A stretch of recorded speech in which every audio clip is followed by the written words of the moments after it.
কদিন থেকে দেখছি একটা সোশ্যাল মিডিয়ায় একটা ভিডিও খুব ঘোরাফেরা করছে। ভিডিওটি হচ্ছে যে একটা ছেলে দেখছি বসে আছে আর একটা মেয়ে বসে আছে, এবং একটা মেয়ে দেখছি কাঁচি দিয়ে চুল কাটছে।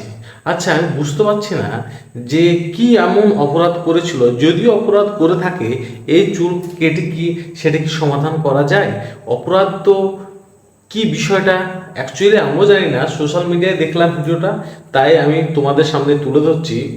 এর তো অন্য ব্যবস্থা ছিল, প্রশাসন ব্যবস্থা ছিল, প্রশাসনের হাতে তুলে দিলেই তো হতো। কেন নিজের দায়িত্ব নিয়ে এইভাবে চুল কেটে টি করা, এটা আমি বুঝতে পারছি না।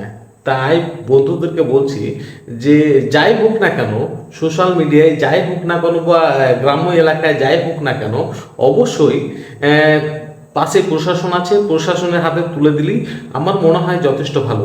নিজের দায়িত্ব নিয়ে চুল কাটা বা কাকে কি করা, গালি দেওয়া, এসব ঠিক না। ঠিক আছে, তাই এই ভিডিওটা অবশ্যই একটু বেশি বেশি করে শেয়ার করে দিও, যাতে কোনো ব্যক্তি নিজ দায়িত্বে নিজের কাজ জানে না নেয়। প্রশাসন আছে, আইন আছে, আইন তার ব্যবস্থা করে দেবে। অসংখ্য ধন্যবাদ এই ভিডিওটা এতক্ষণ দেখার জন্য।